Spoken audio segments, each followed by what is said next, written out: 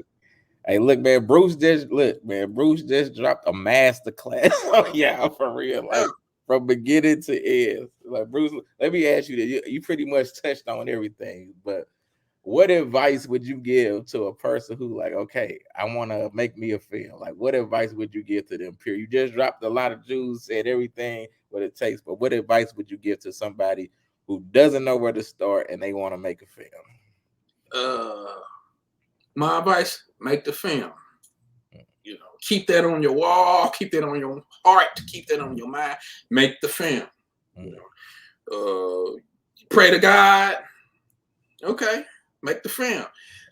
When the storms come, God, make the film. That's it. You know, you got to make it until you finish it. That don't mean life ain't gonna stop lifing. You know, when life start lifing, keep going.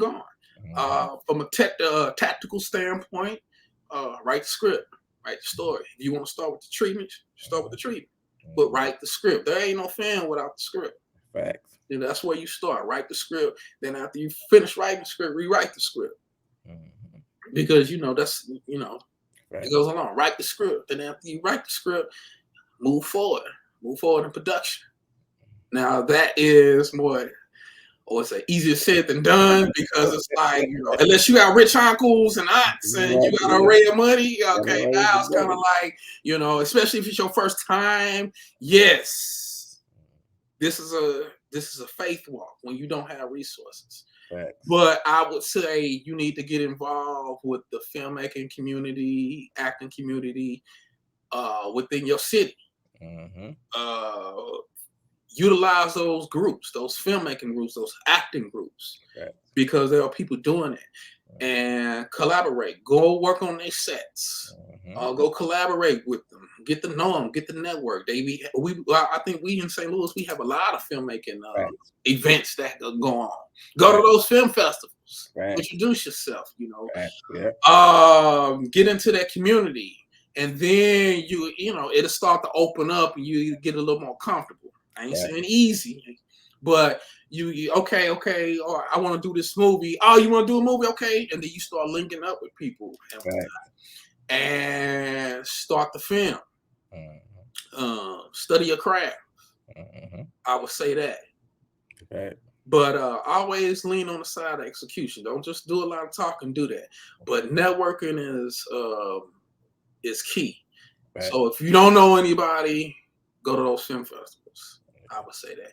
Join those Facebook groups and those in your area, because there's people out there that, like I said, it's a lot of people trying to be an actor. It's a lot of people trying to be a filmmaker. And so you will fit right in. And keep on going. And study the industry, because it's forever changing. Facts. Hey, look, man, Bruce he done dropped all knowledge on y'all. Hey, Bruce, man, let them know where they can find you if they want to get in contact with you. Bruce Carlton Cunningham Jr. on all platforms, on Facebook, Instagram, Twitter, YouTube. Bruce Carlton Cunningham Jr. You want to follow the movie? I also have movie pages. Unresolved Movie on all platforms, including YouTube. So go check me out. Like I said, go rate and review the movie on IMDb and Rotten Tomatoes. So going on there, rate and watch the movie. Pray you all enjoy it, like it. So there we go. All right. And look, my last question that I love to ask all my guests. All right. When it is all said and done and you are long gone from this earth, what is it that you want the people to know about Bruce Carlton Cunningham Jr.? Oh, man. Hey, you. I get him with it. I get him. You dropped that time. What I want people to know? Your legacy. That whatever I put my hand to, I'm gonna do it, and I'm gonna complete it. I'm keep doing it until it's done. Whatever I put my hand to. I like that. Perfectly said. All right, thank you, Bruce, man. I appreciate you giving me your time, man. You dropped a lot of jewels for people who do films or who want to do film, man. You just broke down everything to them, man. So I appreciate you. Thank you for having me. Appreciate you. All right, I'll let you know when we drop this article, man. Salute to you, brother. Keep doing your thing. All right, thank you. Peace out.